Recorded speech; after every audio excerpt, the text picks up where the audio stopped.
Welcome to the listening section of the TOEFL mock test, brought to you by Spinta. This section measures your ability to understand conversations and lectures in English. In this section, you will listen to several conversations and academic lectures. Each conversation and lecture is followed by a number of questions.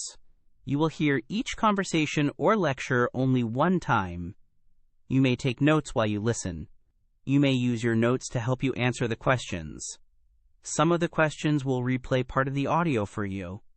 Answer the questions based on what is stated or implied by the speakers. You must answer each question before moving on. You cannot return to previous questions in this section. Good morning. Today I want to discuss ecosystem services and how they inform the design of urban green infrastructure. When we say ecosystem services, we refer to benefits that natural systems provide to people. These are commonly grouped into four categories.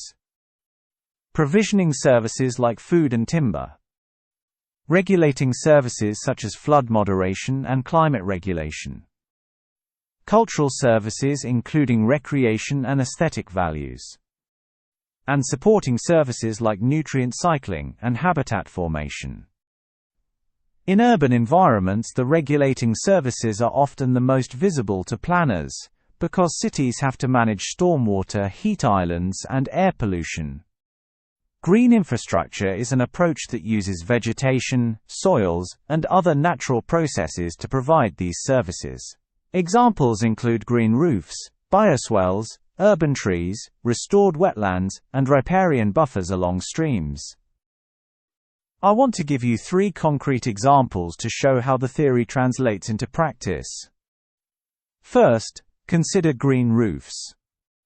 In several temperate cities, studies have shown that green roofs can reduce building energy use for cooling by up to 25% in summer months. They also absorb rain that would otherwise contribute to combined sewer overflows. Second, bioswales are vegetated channels designed to slow runoff and filter pollutants.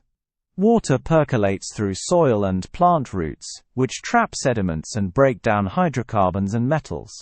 This not only improves water quality, but reduces the load on downstream treatment facilities. Third, urban trees provide multiple services beyond shade. A mature tree can intercept hundreds of liters of rainfall each year, reducing stormwater runoff and protecting streams. Trees also sequester carbon and cool air through evapotranspiration, which mitigates urban heat islands. These benefits translate into economic and social outcomes. For instance, a study of a municipal green program found that every dollar invested in stormwater green infrastructure saved several dollars in avoided flood damage and treatment costs over a decade. There are also co-benefits that are harder to monetize. Increased access to green space improves mental health and encourages physical activity. Habitat patches in cities support pollinators and increase biodiversity, which supports food production on urban farms and community gardens. But green infrastructure is not a silver bullet. Its design must consider local context, soil type, slope, climate, and existing hydrology influence which practices will be effective. In a clay-rich soil, a bioswale may require engineered under-drains. In a region with seasonal droughts, tree species selection must prioritize drought tolerance. Another challenge is connectivity. Small isolated green patches provide some services but cannot substitute for connected habitat corridors, if the goal is to maintain resilient urban biodiversity. Planners increasingly use models of habitat connectivity to guide where to place parks and riparian restorations. I also want to highlight governance and equity. Decisions about where to invest in green infrastructure can either reduce or reproduce social inequalities. Low-income neighborhoods are often more heat-stressed and have less tree canopy. Prioritizing investment in those areas provides both environmental justice and larger marginal benefits. To close, I will mention a case study.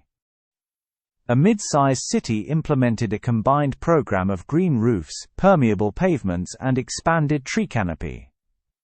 Over 5 years the city reported measurable reductions in peak stormwater flows, lower summer temperatures downtown, and increased property values near newly greened blocks.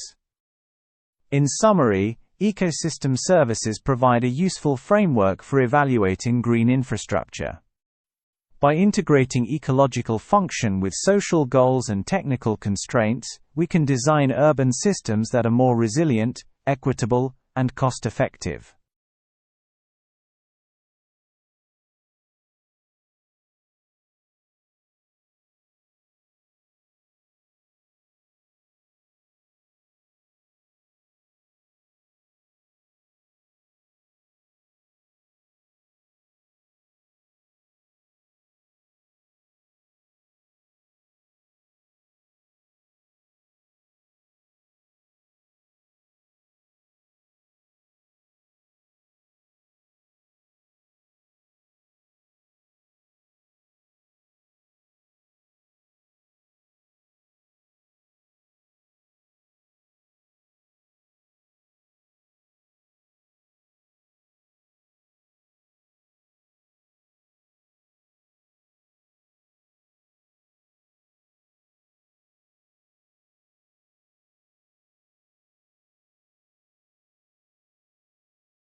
Listen again to part of a lecture.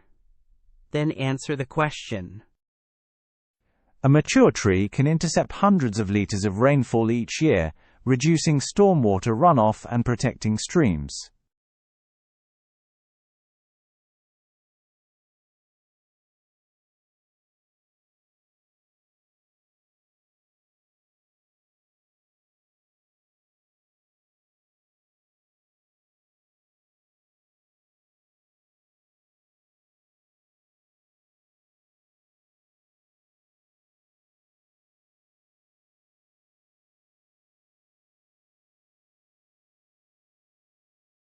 For more TOEFL mock tests, as well as IELTS and Cambridge practice, visit www.spinta.org.